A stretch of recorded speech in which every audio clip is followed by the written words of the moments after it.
Vamos ahora a leer la palabra del Señor en el Evangelio según Marcos, capítulo 12, y versículo desde el 18 hasta el 27, 18 al 27. Marcos, capítulo 12, del 18 al 27, y dice así la palabra del Señor. Entonces vinieron a él los saduceos, que dicen que no hay resurrección, y le preguntaron diciendo: Maestro, Moisés nos escribió que si el hermano de alguno muriere y dejare mujer y no dejare hijos, que el hermano tome su mujer y levante descendencia a su hermano. Había 7 hermanos y el primero tomó mujer y al morir no dejó descendencia. Y la tomó el segundo y murió, y él tampoco dejó descendencia. Y el tercero, de la misma manera. Y la tomaron los 7, y tampoco dejaron descendencia. Finalmente murió también la mujer. En la resurrección, pues, cuando resuciten, ¿de cuál de ellos será mujer? Porque los 7 la tuvieron por mujer. Entonces, respondiendo Jesús les dijo: ¿no erráis por esto? Por eso, porque no conocéis las Escrituras ni el poder de Dios. Porque cuando resuciten de los muertos, ni se casarán ni serán dados en casamiento, sino que serán como los ángeles que están en los cielos.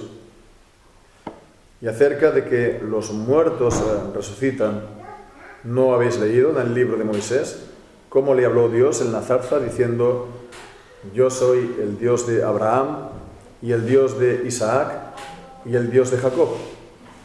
Él no es Dios de muertos, sino de vivos. Así que vosotros mucho erráis. Amén. El Señor bendiga su santa palabra. Semana tras semana estamos viendo cómo se iban sucediendo las disputas en esta mañana, que nos acordamos era la mañana del martes, ¿no? Martes por la mañana, y han venido uno tras otro, primeramente la comisión del Sanedrín, después también los fariseos, los herodianos, grupo tras grupo, no debatir, sino a polemizar, ¿no? Contra Jesús. Aunque tal vez no con las formas, pero sí en lo que le iban diciendo. Con lo cual vemos el resultado, ¿no? Que todos, ¿no? Es decir, todo el conjunto de los judíos, ¿no? Grupo tras grupo, se estaba posicionando contra Jesús. Se estaba posicionando contra Jesús, y también vemos la maldad de hacerlo.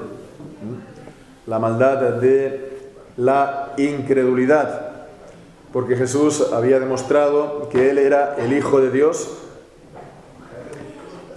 prometido. Él había hecho, por lo tanto, grandes milagros, grandes señales que eran conocidos, todo el mundo lo sabía. Y además Él había enseñado públicamente y lo había hecho con autoridad, y ellos mismos habían visto la autoridad de su enseñanza cuando se habían dirigido a Él, ¿no? Entonces tenían el testimonio claro de que Él era el Hijo de Dios, y sin embargo, en vez de honrar a su persona, en vez de reconocerlo como el Hijo de Dios, el Mesías, en vez de recibir su palabra, su enseñanza, entonces ellos hicieron todo lo posible, todo lo que estaba en su mano para venir y para intentar dejarlo mal, para intentar ponerle una trampa, para intentar desacreditarlo. Y sin embargo, a cada vez que lo intentaban, a cada vez que ellos intentaban desacreditarlo, ponerlo en ridículo directamente, eran ellos los que se quedaban más y más en evidencia, más y más desacreditados, más y más en ridículo. Y la autoridad de Jesucristo más y más engrandecida, más y más magnificada. Entonces vemos, este pasaje continúa la polémica con otro grupo. Entonces ahora le toca el turno a los, dice, saduceos. En el versículo 18 vinieron a él los saduceos. ¿Quiénes eran estos saduceos? Pues los saduceos eran el grupo de los altos sacerdotes en Jerusalén, ¿no? El nombre mismo saduceo, ¿no? proviene de Sadoc. Sadoc fue el sumo sacerdote en tiempos de David. Entonces, no es seguro que ellos fueran descendencia directa, sino que se reclamaban de ellos, ¿no? Se reclamaban pues de esta manera, invocando, ¿sí?, el hecho de su pertenencia, ¿no?, al grupo de los sacerdotes. Y bien, pues los saduceos no eran tanto un partido, por así decirlo, como lo eran los fariseos, o como lo eran pues los herodianos, ¿no?, o los celotes. No era tanto un partido, sino que era, se puede decir, un grupo, ¿no? Era la aristocracia religiosa. Eran las personas de mayor posición, ¿no?, en Israel, ¿no?, del grupo de los altos sacerdotes. Y bien, pues ellos eran, ¿no?, según se dice, y por utilizar la palabra, ¿no?, pues eran los más reaccionarios, ¿no? Eran los más reaccionarios en el sentido que lo rechazaban todo. Ellos sí rechazaban la llamada ley oral, ¿no?, de los fariseos, que los fariseos seguían, ¿no?, la llamada ley oral, que es hoy en día lo que se conoce como la Misná. Entonces ellos lo rechazaban, pero también pues ellos rechazaban también todo otro desarrollo religioso en Israel desde Moisés. Ellos se habían quedado pues con las instrucciones, con los mandamientos acerca de los sacrificios, etcétera, ¿no?, y del culto dado por Moisés, y la institución, por lo tanto, del culto sacerdotal, ¿no?, en Israel. Entonces ellos rechazaban, pues, como también por otra parte los samaritanos, ¿no?, pues rechazaban pues todo lo que no fuera el Pentateuco. Entonces también los escritos de los profetas, también los escritos sapienciales, los salmos, etc. Y bueno, pues además de esto, estos problemas en cuanto al canon, ¿no?, estas dificultades, se podría decir, ellos también tenían, podemos decir también, dificultades doctrinales, ¿no? Ellos no creían, pues, sobre todo, ¿no?, en ángeles, en espíritus, ¿no? Lo vemos en el libro de los Hechos, cuando Pablo es apresado y llevado al Sanedrín. Entonces él vio que había parte del Sanedrín que era fariseos y otros eran saduceos. Y entonces él dijo, pues por la esperanza de Israel, la resurrección de los muertos, estoy preso. Y entonces hubo la pelea, ¿no?, casi literal, entre ellos, ¿no? Entonces ellos no creían en ángeles, ¿no? No creían tampoco en espíritu, y como vemos aquí, tampoco creían en la resurrección. Bien, pues entonces vemos aquí, si nos paramos a pensar un poco, esto de no creer en ángel, espíritu o en la resurrección, esto equivale a decir que ellos eran materialistas. Es decir, si no crees que hay ángeles, no crees que haya espíritu, es porque piensas que no hay, al final todo lo que existe es la materia. No hay, por lo tanto, la sustancia espiritual, se puede decir, ¿no? Estaría la sustancia material y la espiritual, por así decirlo. Bien, pues entonces, en el fondo, si nos damos cuenta, al no creer esto, es que ellos, tirando el hilo hasta el final, es que eran ateos. Eran ateos porque si no crees que existan ángeles o espíritu en el hombre, es porque al final la materia es lo único que hay. A lo mejor ellos, no es seguro de que fueran completamente todos ellos conscientes de esto, pero tirando el hilo, ellos eran ateos. Lo que hay es lo que vemos, y no más. Así pues, eran ateos. Qué gran incongruencia, qué gran contradicción que los mayores responsables de la religión en Israel fueran materialistas y en el fondo, lo vieran o no, fueran ateos. Pero era así. Entonces vienen ellos a Jesús y les plantean otra pregunta. Vimos la semana pasada esa pregunta, comillas, trampa, que le plantearon acerca del pago de los impuestos, en este caso a los romanos, el pago del censo. Bueno, pues esta vez le van a hacer una pregunta teológica. Vamos a ver entonces hoy un debate, podemos decirlo así, ¿no? Un debate teológico. Y el punto de disputa es aquello en los que ellos tropezaban, ¿no? La doctrina de la resurrección de los muertos, resurrección corporal de los muertos al fin del mundo. Y bien, pues entonces la pregunta de ellos es importante, pero también lo más importante es la respuesta de Jesús, ¿no? Entonces hay que, sí, por supuesto, hay que hacer atención a lo que dicen los saduceos, pero más aún a cómo Jesús responde a su error. Bien, pues entonces comenzamos por la primera parte, ¿no? Que sería pues la pregunta que le hacen los saduceos a partir del versículo 29. Maestro, ¿no? Lo están otra vez reconociendo como rabí, como maestro. Moisés nos escribió que si el hermano de alguno muriere y dejare mujer y no dejare hijos, que su hermano tome su mujer y levante descendencia a su hermano. Esto lo encontramos en Deuteronomio, en el capítulo 5, los versículos 5 al 10, es la llamada ley del levirato.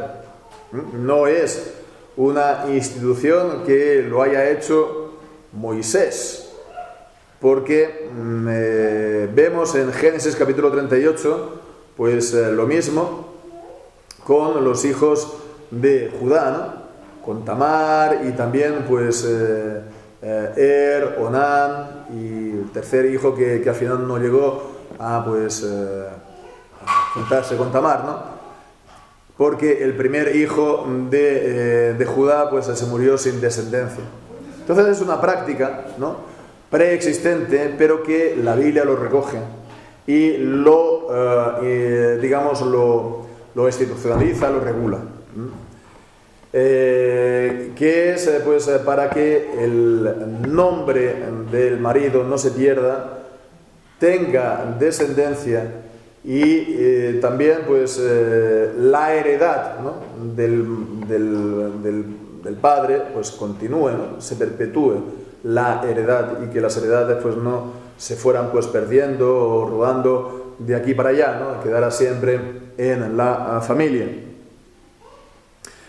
Vemos esto también en la Biblia posteriormente en el libro de Ruth, en el libro de Ruth, el capítulo que hemos leído, el capítulo 3 y el capítulo 4, ¿no? Entonces, bueno, puede esto chocar a nuestras mentalidades, sin duda, no es una práctica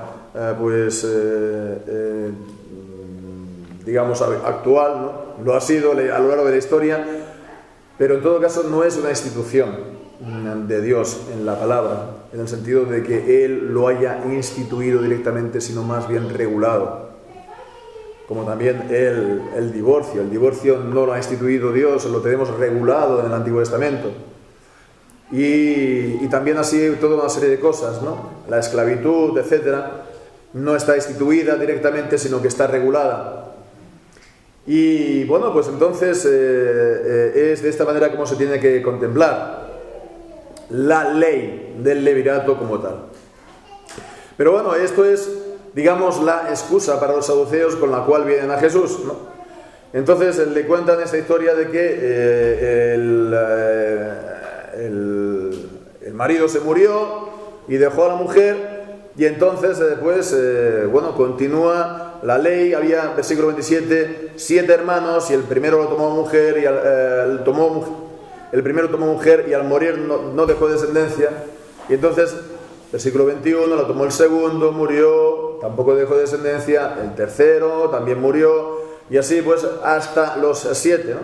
Lo tomaron los 7, versículo 22, tampoco dejaron descendencia. Finalmente murió también la mujer. Entonces la pregunta, ¿no? En la resurrección, cuando resuciten, ¿no? ¿De quién será la mujer? ¿De quién será la mujer? Bueno, pues alguien podría pensar en lógica, ¿no? Pues será del primero, ¿no? Será del primero porque si hubieran alguno de los hijos, de los hermanos, perdón, hubiera tenido hijos, no habría sido hijo de él, sino habría sido hijo legítimamente del primero. Por lo tanto, era levantar la descendencia al hermano, pero por así decirlo, en nombre de él. Bueno, pues entonces ese sería el punto, pero para ellos era un poco, es lo que se dice, llevar las cosas al absurdo, ¿no? Al absurdo. Era para reírse de Jesús, ¿no? Entonces, está presentando aquí una pregunta, una situación que es irreal, ¿no? Siete hermanos que no sé, esto no se habrá dado en la vida, se supone. Y tiene algo también un punto de cómico, ¿no? Si lo paramos a pensar, ¿no?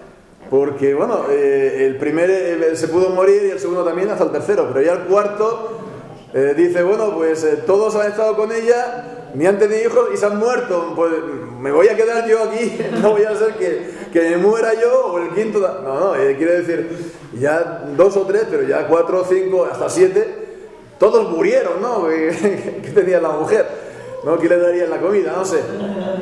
Entonces, era una situación entonces absurda y era para ridiculizar la creencia de la resurrección, para ridiculizarse, de reírse de Jesús, que cree en la resurrección. Para ellos, la resurrección no merece ningún respeto, no lo respetan a él, no respetan entonces a todos los que creen en la resurrección. Es para reírse.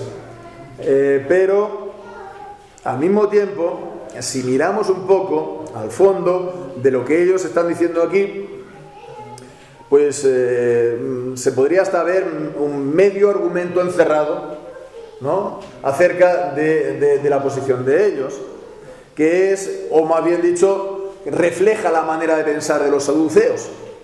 Es decir que, si hay resurrección de los muertos, si realmente hay resurrección de los muertos, pues entonces Moisés no habría mandado el levirato, ¿no?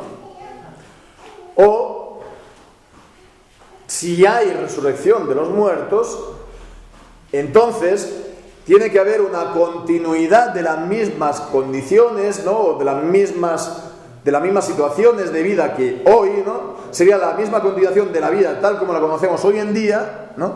Con lo cual eso va a ser, por así decirlo, un jaleo. Y nos vamos a encontrar con todo tipo de circunstancias, ¿no? En ella.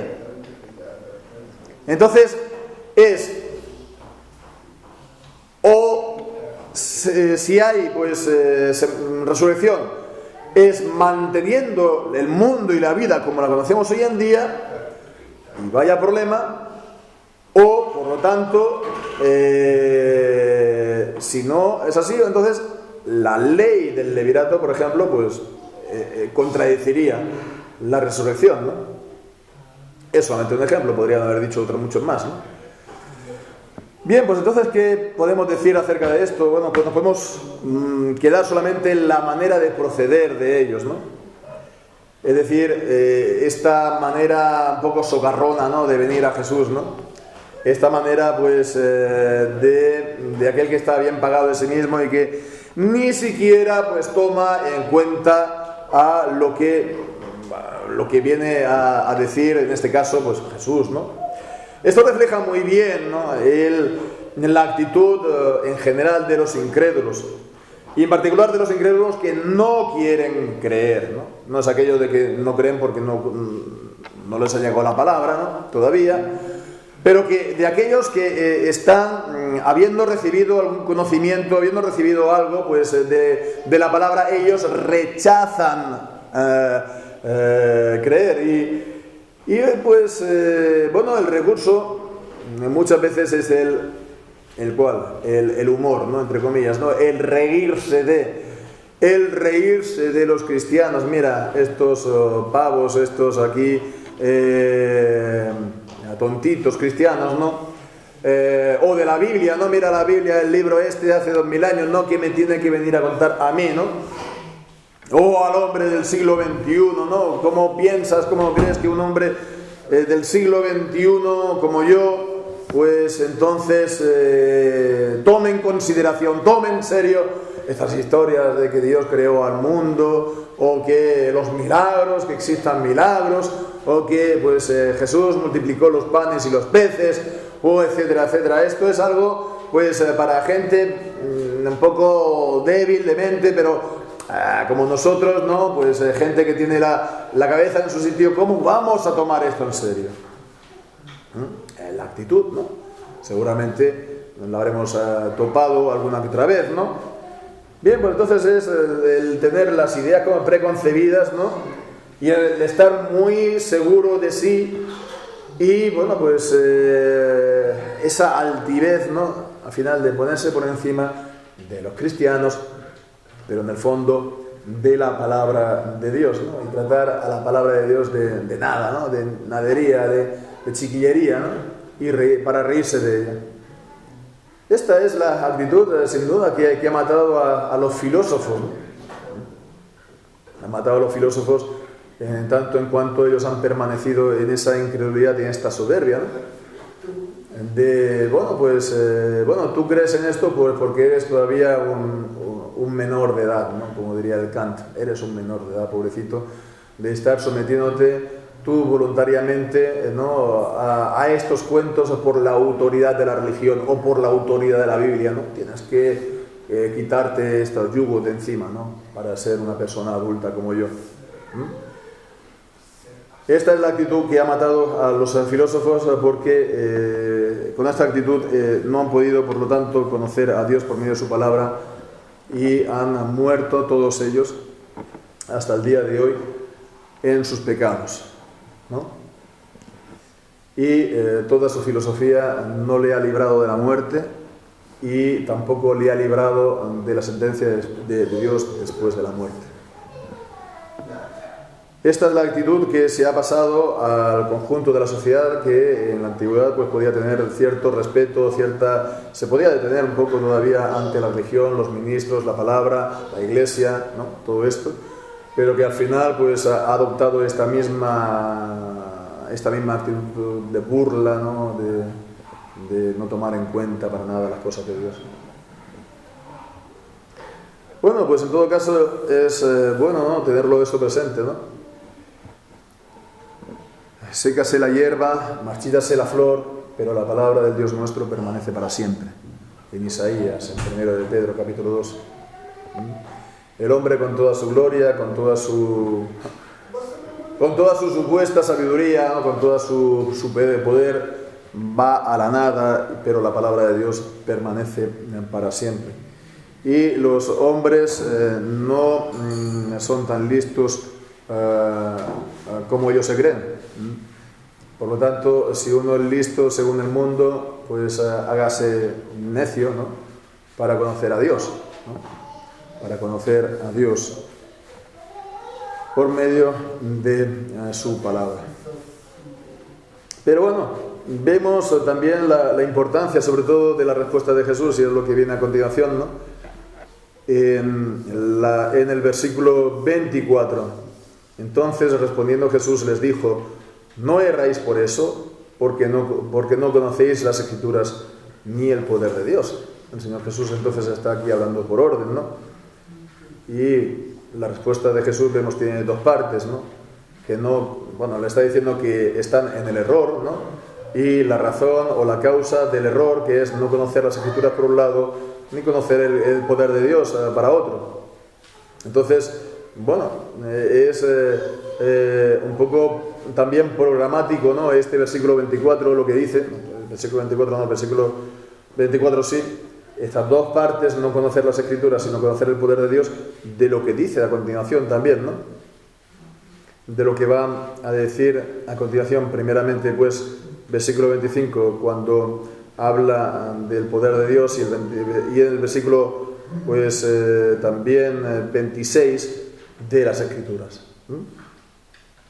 Pero bueno, vamos a ir pues por el orden en que nos encontramos aquí, primeramente en el versículo 25, cuando dice: porque cuando resuciten de los muertos, ni se casarán, ni serán dados en casamiento, sino que serán como los ángeles que están en los cielos. Entonces el punto principal de lo que le dice aquí Jesús es que, bueno, pues que esa dificultad que ellos tienen, ¿no?, de estar pensando en la vida futura, en la vida eterna, ¿no?, como una continuación sin más de la vida presente, pues está completamente equivocada. La vida futura no sabemos cómo va a ser, pero va a ser algo fundamentalmente diferente. No va a ser la continuación del mundo como lo conocemos, ¿no? En el mundo, en la vida, pues los hombres pues se casan, las mujeres son dadas en casamiento, ¿no? Y dice aquí, pues ni se casarán, ni serán dados en casamiento, sino que serán como los ángeles de Dios en los cielos, ¿no? Entonces, no habrá esta continuidad de la vida tal como la conocemos hoy en día. También creo que se tiene que hacer atención, o se tiene que a lo mejor sopesar bien lo que dice aquí Jesús, porque muchas veces esta palabra mismo de que no se casarán, no serán dados en casamiento, pues se utiliza en el sentido de que, bueno, pues los matrimonios que tenemos aquí en la tierra, pues no van a tener ningún tipo de incidencia, o ningún tipo a lo mejor de continuidad en la vida eterna, ¿no? Entonces, pues a lo mejor pues el esposo, que está muy contento, muy feliz con la mujer, pues la mujer parte, pues entonces estará pues triste porque la ha dejado aquí y después el matrimonio no va a continuar en el cielo. O al revés, ¿no? La mujer pues va a pensar pues eso, que ya se ha acabado el matrimonio. Y bueno, pues sí, hemos de pensar que la vida en el cielo será completamente distinta, que no será la continuación sin más de lo que conocemos hoy en día, pero yo pienso que aunque se diga esto, si uno se lo para a pensar, ¿por qué no? Según qué casos al menos, podrán existir de alguna manera digo, los matrimonios. Me explico. Porque cuando dice que serán como los ángeles en el cielo, esto se tiene que entender porque los ángeles en el cielo son espíritus, ¿no? Y los hombres cuando resucitemos, y las mujeres cuando resucitaremos, tendremos cuerpos resucitados.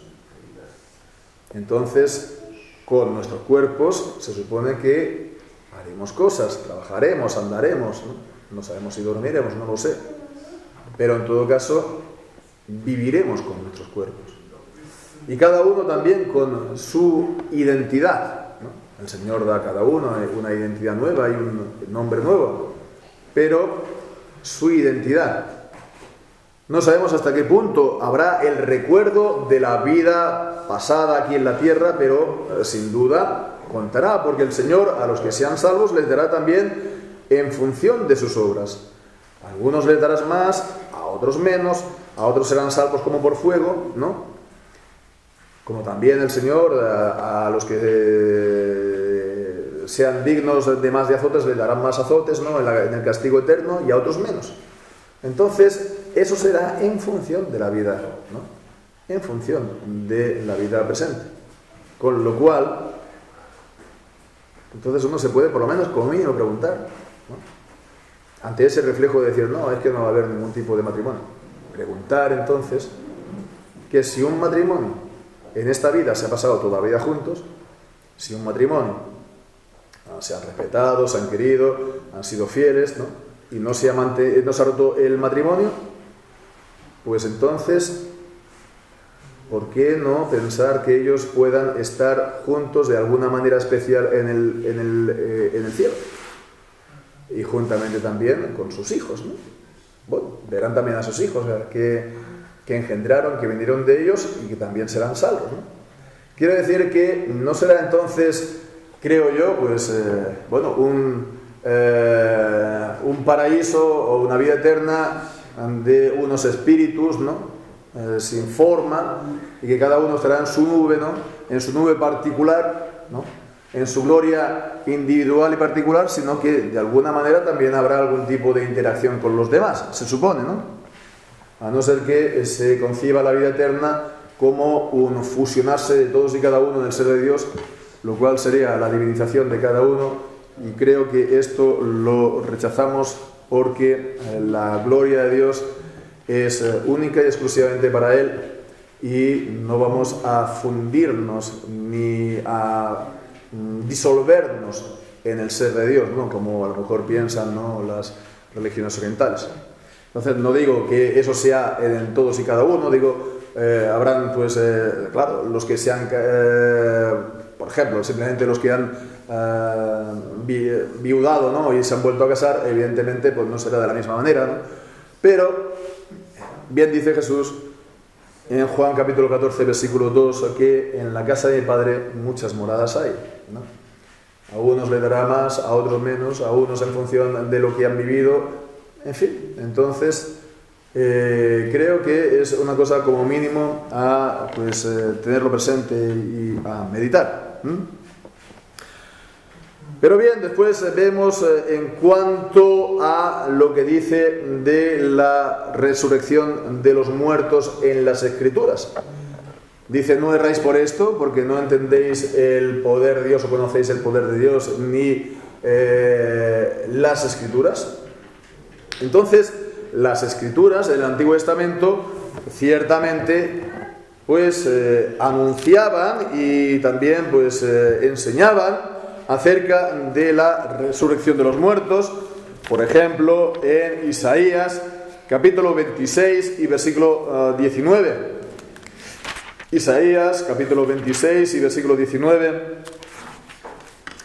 cuando dice: tus muertos vivirán, sus cadáveres resucitarán, despertad y cantad, moradores del polvo, porque tu rocío es con el rocío de hortalizas, y la tierra dará a sus muertos. Es decir, es una declaración clarísima, formal, ¿no?, directa de la resurrección de los muertos, como también en Daniel capítulo 12. Daniel capítulo 12, en el versículo 2, cuando dice: y muchos de los que duermen en el polvo de la tierra serán despertados, unos para vida eterna y otros para vergüenza y confusión perpetua. Está evidentemente, expresamente enseñada la resurrección en el Antiguo Testamento, pero dirán los fariseos: ah, mira, es que resulta que es de Isaías, es que es de Daniel, entonces esto no nos, bueno, no es para nosotros la palabra, pero bueno, también encontramos otros textos más, no solamente estos, ¿no? Eso está apoyado también en, por ejemplo, Salmos, en los Salmos 16, versículo 9 al 11, lo podemos leer porque así nos da un poco la visión de cómo esto estaba enseñado en las Escrituras del Antiguo Testamento. Cuando dice: se alegró por tanto mi corazón y se gozó mi alma, mi carne también reposará confiadamente, porque no dejarás mi alma en el Seol, ni permitirás que tu santo vea corrupción. O en el Salmo también 49 y versículo 15, cuando dice: pero Dios redimirá mi vida del poder del Seol, porque Él me tomará consigo. O cuando dice en el Salmo 73, versículos 23 al 26,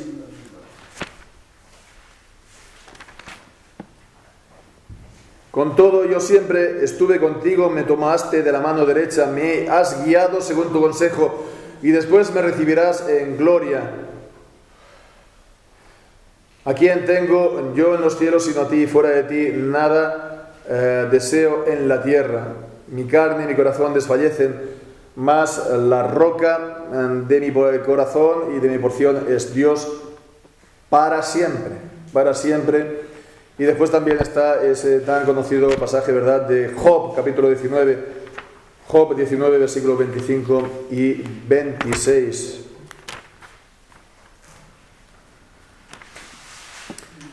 Cuando dice: yo sé que mi Redentor vive y al fin se levantará sobre el polvo, y después de deshecha está mi piel, en mi carne he de ver a Dios.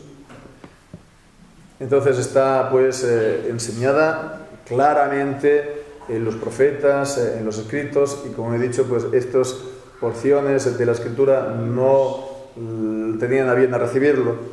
Pero bueno, pues entonces es por eso que Jesús, el ejemplo que él cita, ¿a quién va? Pues va al Pentateuco, va a Moisés, va al personaje para ellos principal, ¿no?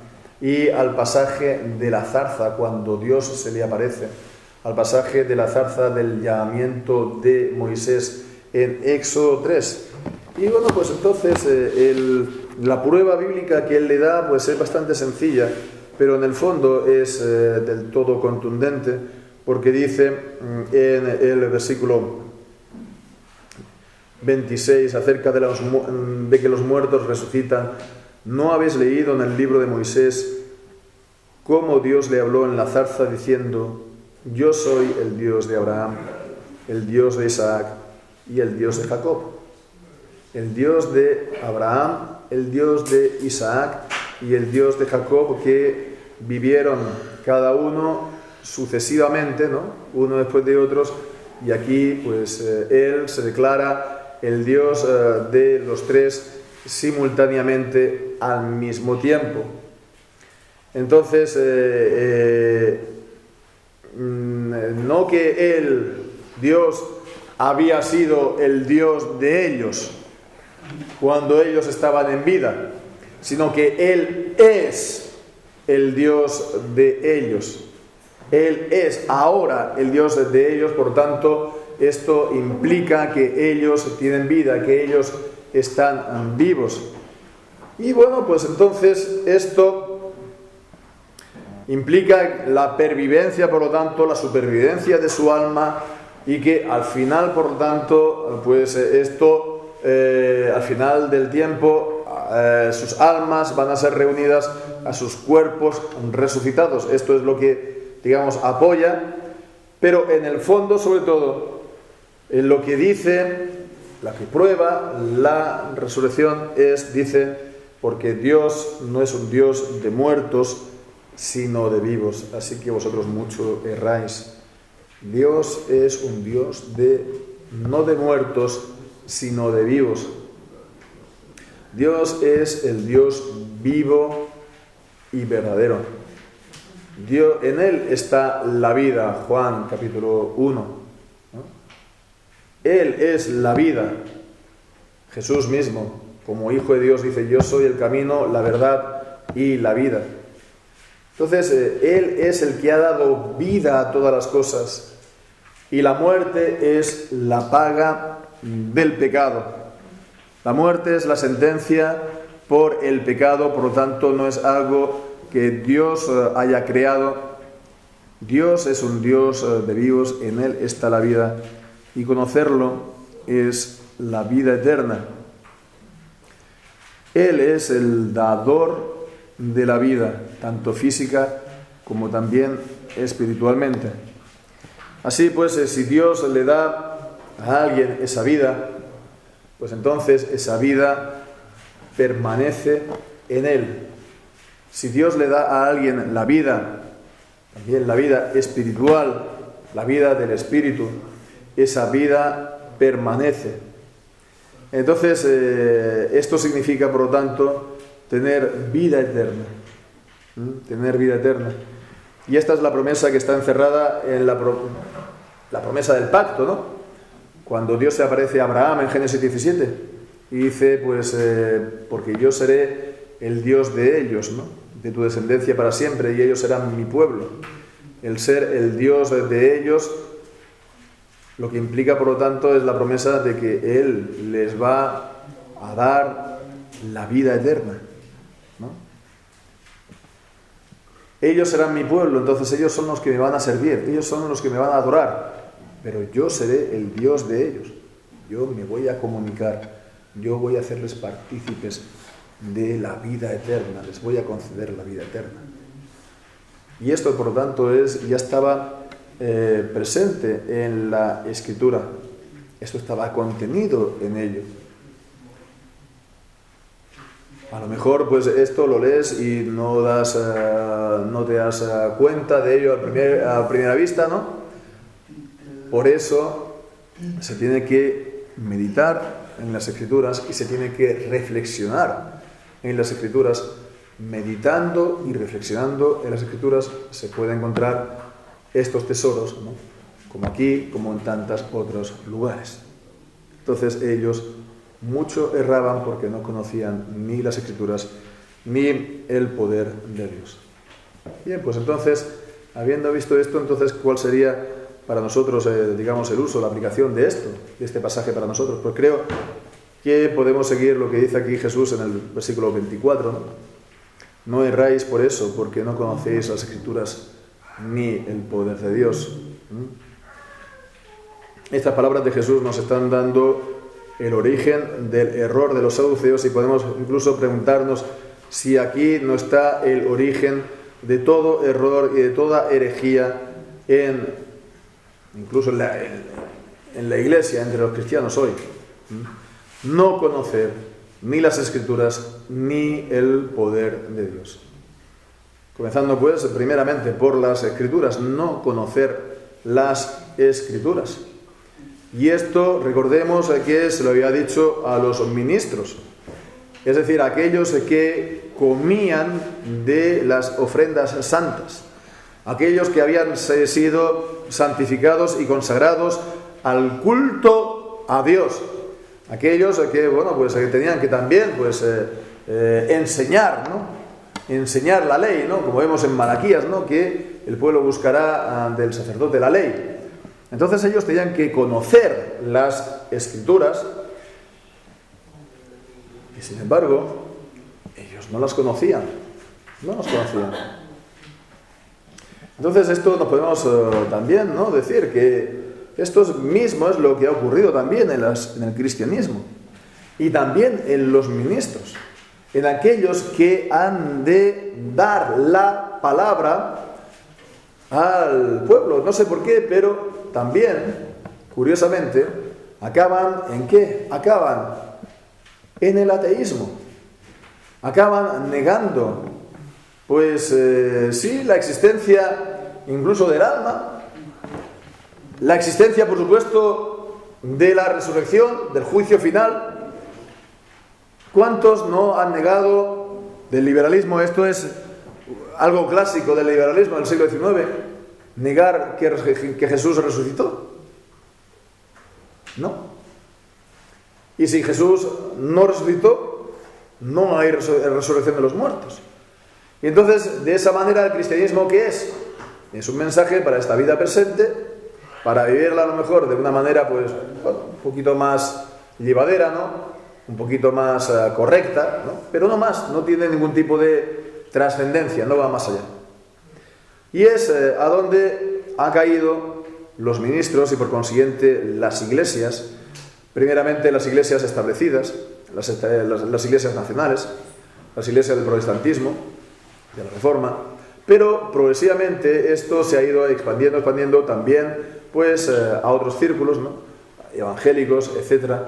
Y bueno, pues en esas estamos, ¿no? En el peligro de que los ministros no desconozcan sus Escrituras. Y eso puede ocurrir, pues a lo mejor por descuido, ¿no? A lo mejor porque te dejas llevar por muchas actividades, ¿no? Y pones muchas actividades a la semana en la iglesia y al final tienes apenas, no tienes ni siquiera 5 minutos, 10 minutos al día para leer las Escrituras, y eso es lo que ocurre muchas veces, ¿no? Y pues, también podría ser, por así decirlo, vocacional, que no sea que pobrecito yo estoy aquí obligado, sino simplemente que los pastores, pues a lo mejor tienen tiempo, pero que lo emplean para leer cualquier tipo de cosas, menos las Escrituras y libros de teología, ¿no?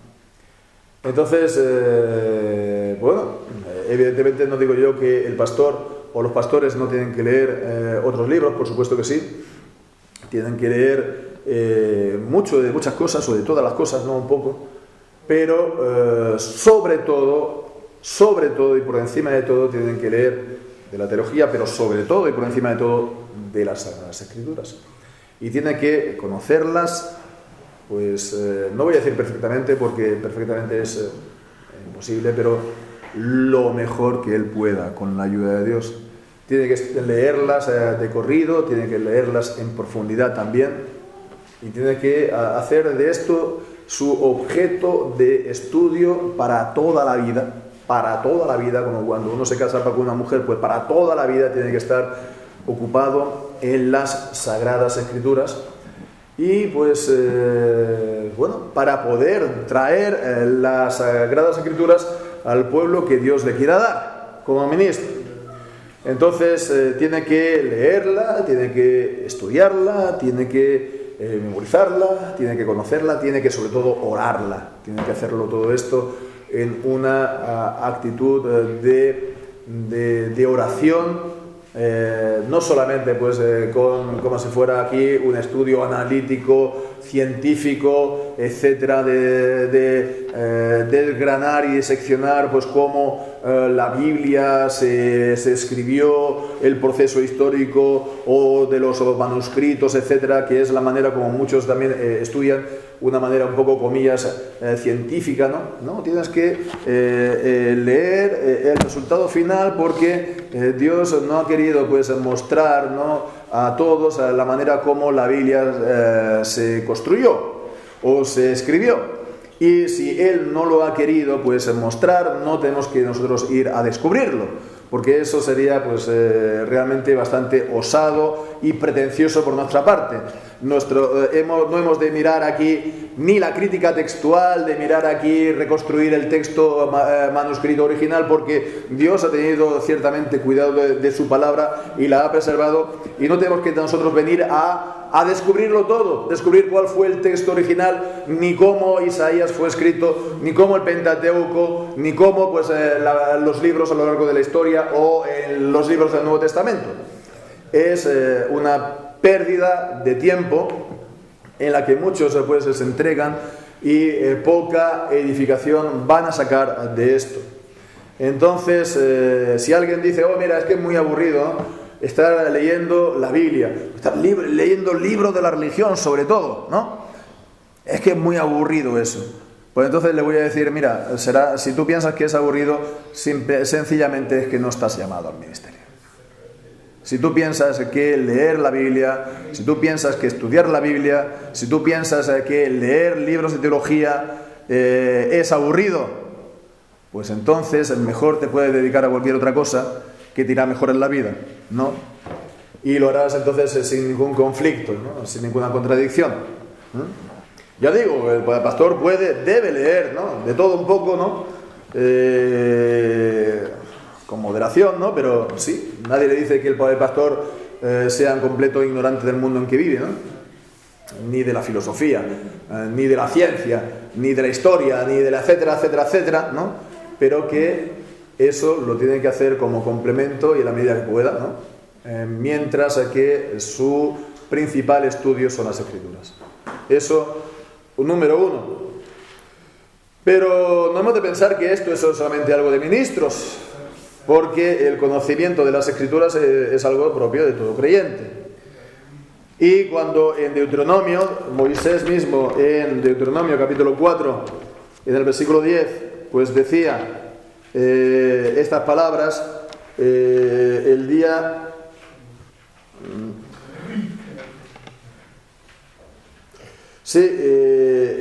que estuvisteis delante de Jehová tu Dios en Horeb, cuando Jehová me dijo, reúneme el pueblo para que yo les haga oír mis palabras, las cuales aprenderán para temerme todos los días que vivieren sobre la tierra, y las enseñarán a sus hijos. Entonces vemos que está hablando de las palabras de Dios, que el pueblo, los padres, tenían que enseñárselas a sus hijos para que les teman todos los días. Entonces esto no lo está diciendo de los sacerdotes, esto no lo está diciendo de los levitas, sino lo está diciendo de los padres, como también en Deuteronomio capítulo 6 y versículo 2, para que temas a Jehová tu Dios, guardando todos sus estatutos y sus mandamientos que yo te mando, tú y tus hijos y el hijo de tus hijos, de tu hijo, todos los días de tu vida, para que tus días sean prolongados. Y en el Nuevo Testamento, en 1 Juan, en el capítulo 2, cuando está hablando de la unción del santo que permanece para vosotros, lo está diciendo a los creyentes. Porque justo antes había dicho, os escribo a vosotros jóvenes, os escribo a vosotros ancianos, os escribo a vosotros los hijitos, ¿no? Al pueblo. Evidentemente también están por ahí en medio los ministros, etcétera. Pero el pueblo, el mandamiento de conocer las Escrituras tiene que ser para todo, es para todo el pueblo, ¿no? Y eso significa que si un creyente o unos creyentes son arrastrados por el error en la teología, o el error doctrinal, el error, la herejía incluso, pues ellos también son responsables. No van a decir, no, mira, es que vino él y me engañó y me arrastró, no, yo pobrecito, no. Tú tenías que saber bien tu Biblia, conocer bien las Escrituras. Tú tenías que estar firme para aquel que te viene y te dice cualquier cosa, decirle esto no es así, ¿no? Entonces, si eres creyente, pues tienes que leer las Sagradas Escrituras. Antiguamente a lo mejor estarían prohibidas, ahora no hay problema, ahora las hay. Si tienes una Biblia en tu casa, las tienes que leer a diario, ¿no? Eres responsable de hacerlo. Si no tienes una, pues ve y cómprate una, ¿no? Una fiel traducción, ¿no? Esperando a que nuestra revisión de la Reina Valera se acabe, puedes hacerlo con la Reina Valera del 60, ¿no? No las revisiones posteriores, ¿no? Hasta ahí nos quedamos. Hasta que la revisión de la Sociedad Bíblica Trinitaria esté acabada. Pero bueno, el caso es que no hay otra cosa de mayor importancia que los creyentes conozcan bien las Escrituras para no ser arrastrados de aquí para allá por todo viento de doctrina, porque cuando ocurre eso, se pierden, es una pérdida, años de vida, de estar con el Señor, de bendiciones. Eso en el mejor de los casos, si el Señor tiene a bien concederle el arrepentimiento, tiene a bien concederle que dejen el error, los desvaríos, las locuras y que se vuelvan a sus caminos. Y si no es así, la pérdida será muchísimo mayor. Entonces, bueno, con todo lo importante que es esto de conocer las Escrituras, vemos que no es todo. Porque también dice Jesús, no erráis porque no conocéis el poder de Dios. Los pobres saduceos no concebían el poder de Dios, que Dios puede acabar con todo el estado de cosas tal y como conocemos, el hacer de alguna manera desaparecer el mundo tal como conocemos para dar a paso otro mundo para la eternidad. Y eso pues sería una obra de su omnipotencia, de igual manera que fue la obra de su omnipotencia la creación del mundo en 6 días. Entonces, no concebían, por lo tanto, no tenían en cuenta, no consideraban debidamente el poder omnipotente de Dios. Y los saduceos tenían problemas con la resurrección, porque en el fondo tenían problemas con la visión de Dios que tenían, si es que tenían alguna. Tenían pues problemas en cuanto a su omnipotencia, también tenían problemas con la doctrina de la providencia, etc. Entonces no le cabía en sus cabezas que Dios pudiera hacer todas estas cosas, que todo pudiera ser cambiado completamente, tal como nos dice la palabra de Dios, ¿no? Que al final pues los cielos pues ardiendo, los elementos pues serán deshechos, los cielos serán enrollados y que pues dará paso entonces un nuevo mundo en el cual pues mora la justicia para siempre. Entonces Dios, como es todopoderoso, Él es capaz de cambiarlo todo, absolutamente todo, conforme a su voluntad. Y bien, pues entonces, ¿cómo podemos nosotros tener ese convencimiento de esto? No solamente, digamos, la noticia, no solamente, digamos, nos suena, ¿no? No solamente creerlo de boca o confesarlo de boca, sino de corazón verdaderamente estar convencido en ello. Pues conociendo el poder de Dios en su vida. Conociendo él personalmente a Dios y por tanto a su poder en su vida. Y esto no solamente en experiencias en las que Dios nos muestre su poder, por ejemplo, en respuesta a nuestras oraciones, y Él ponga que aquellas circunstancias que eran tan difíciles, pues por la oración, pues se vuelvan fáciles, ¿no? Eso también es conocer a Dios en la providencia.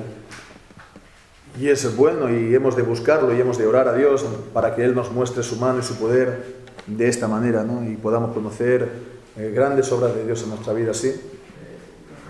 Pero sobre todo, el poder de Dios que obró en la resurrección de Cristo. Porque ese es el poder de Dios por el que los hombres nacen de nuevo, no de simiente corruptible, sino de simiente incorruptible en la palabra de Dios. Es el poder de la resurrección de Cristo, por lo cual Dios nos levanta a una nueva vida. Es el poder de Dios para la salvación, ¿no? Y es el poder, por lo tanto, que Dios manifiesta por la predicación de su palabra y del Evangelio. El reino de Dios, dice 1 Corintios capítulo 4, versículo 20, no consiste en palabras, sino en poder. Lo que se predica, el Evangelio de Jesucristo, no son solamente palabras que salen de la boca del predicador con más o menos virus, sino que es poder de Dios para salvación. El Evangelio es poder de Dios para salvación a todo aquel que cree, al judío primeramente y también al griego.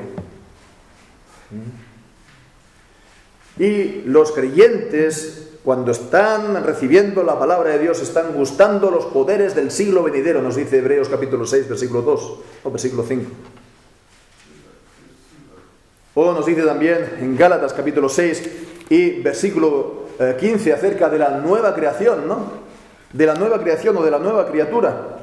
En Gálatas capítulo 6 y versículo 15. Gálatas capítulo 6 y versículo 15, cuando dice: en Cristo Jesús ni la circuncisión vale nada, ni la incircuncisión, sino la nueva criatura. O también la nueva creación. Se puede traducir tanto criatura como creación. Como también encontramos en 2 Corintios capítulo 5, versículo 17, porque en Cristo Jesús, ¿no? Bueno, sois nueva criatura, ¿no? Las cosas viejas pasaron, y aquí todas son hechas nuevas. Y es de esta manera como Pablo, siendo apóstol, siendo creyente, dice en Efesios capítulo 3 que él lo que anhelaba era conocer a Cristo y el poder de su resurrección en su vida. Vemos el poder de su resurrección. Y cuando se ha pasado de muerte a vida por ese poder todopoderoso de Dios, cuando se ha pasado y tenemos entonces esta resurrección espiritual de los muertos, no hay ningún problema en entender que Dios es capaz también de resucitar física y literalmente a los muertos. Entonces, esto nos lleva entonces pues a preguntarnos, y con esto ya concluimos, ¿no? ¿En qué nos dedicamos, evidentemente? Si estamos dedicándonos a conocer mejor a Dios por su palabra, cuando leemos la palabra del Señor, ¿en qué centramos nuestra lectura? ¿O en qué centramos nuestra vida espiritual? Tiene que ser en conocer más, mejor al Señor, como nuestro Dios, Su gracia, su poder para salvar, su gracia y su poder para transformarnos a la imagen y semejanza de Cristo. Entonces, no estemos satisfechos con el nivel alcanzado, ¿no? Sino, pues, como dice Pablo, ¿no? Pues, una cosa hago, dejando todas las cosas ciertamente atrás, una cosa hago, ¿no? Prosigo hacia adelante, hacia la meta del supremo premio, del supremo llamamiento en Cristo Jesús, y buscar siempre más de Él. Siempre más de Él, como nos dice el Salmo 105 y versículo 4. cuando dice: buscad a Jehová y su fortaleza, buscad siempre su rostro. Esa es pues la manera, buscar al Señor y su poder, su rostro,